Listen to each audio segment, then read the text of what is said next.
today I would like to introduce my first speech. It's Icebreaker, and it's going to be about myself and my interests. So please be patient to my shinings and my mistakes as well, a lot of mistakes. But to make it more interesting, let's talk about something popular. For example, the hobbies. And the most striking hobbies for everyone, I suppose, it's traveling. And the name of my speech today is A Trip to the Technoland. But before we start, I would like to ask you the question. If we're talking about high-tech country, what kind of country comes to your mind firstly? Japan. Japan. You're absolutely right, it's Japan actually. And it impressed me a lot and completely changed my life forever. So talking about Japan, it can be very different. Like it can be historical one, it can be traditional, it can be electronical and etc. But I would like to introduce you today in the way of urbanistic style. So, talking about my trip, actually it covered 4 cities.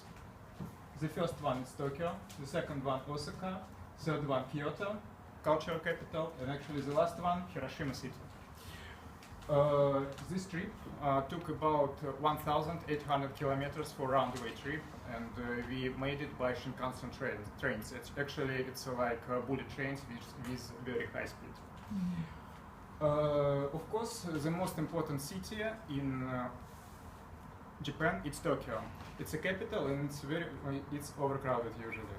And I would like to mention about 3 things. So the first one, actually, it's Akihabara electronic market. This kind of market is sent to satisfy a lot of crazy guys. For example, like this. It's like computer gamers, overclockers, kitty girls, and also animal lovers. And on the picture, you can see actually the famous Sega building. This corporation is still popular in Japan, and also it spoiled my childhood a lot by computer games. So the next place actually, Tokyo big site, and it's not only a very modern place. It's also like special place for different kinds of exhibitions, especially IT ones from companies like Oracle, like IBM, and etc. etc. And the last place, which is my personal favorite one, actually it's Shibuya area. There are 2 very important places for tourists. The first one, it's a Hachiko monument, which is popular because of very famous movie with Harrison Ford. And the second one, actually, it's a Shibuya crossing. Why it's popular? Because this is the most crowded crossing in the world.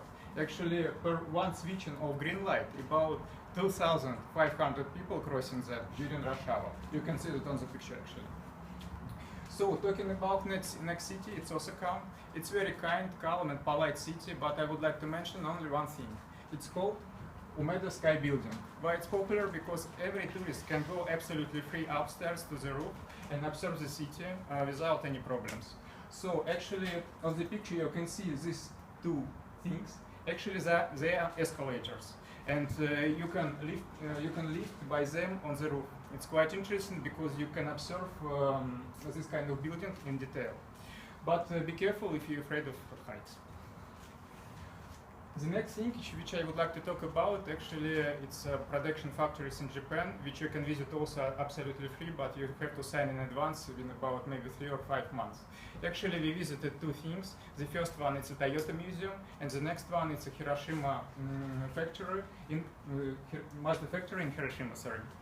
And what is interesting, we visited production line with different kinds of Mazdas, and the first one and the third one, if you are interested. That's all about cities, I think, and there are 4 things which I would like to mention. It's about daily life, which is very unusual, and these kind of things are very small, actually. What kind of things I was impressed, actually? The first one, pink carriages in Tokyo. Only women can ride it who don't like annoying Japanese men. They can be really sometimes annoying, especially in the crowd. The second thing, my personal favorite one again, it's the capsule hotels. And we stayed a couple of times in capsule hotels, and actually it was absolutely okay. It was quite cheap, but unfortunately very noisy. And you need to have earplugs for good sleeping. So a lot of Japanese people use this kind of hotels. Why? Because it's quite convenient for people who live out of Tokyo. Actually, they usually stay during working days in Tokyo, and after for holidays they go out to their relative friends to other cities. What is interesting, this kind of hotels cost in the range from $20 to $50. And please be careful, because if you go to such kind of hotels, usually men and women are spread to different kinds of campuses, firstly.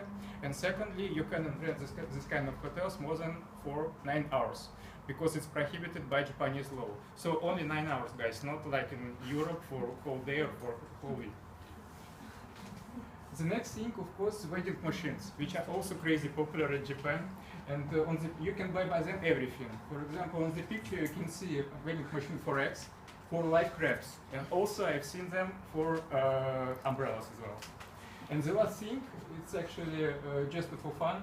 I think everyone knows Kit Kat chocolate, but this one is green. I haven't seen it before. So guys, if you would like to change your mind completely and you would like to have a rest, please go to Japan. This country is completely different and crazy. It changed my life forever. And additionally, it's not so expensive as you maybe have heard before. Thank you so much.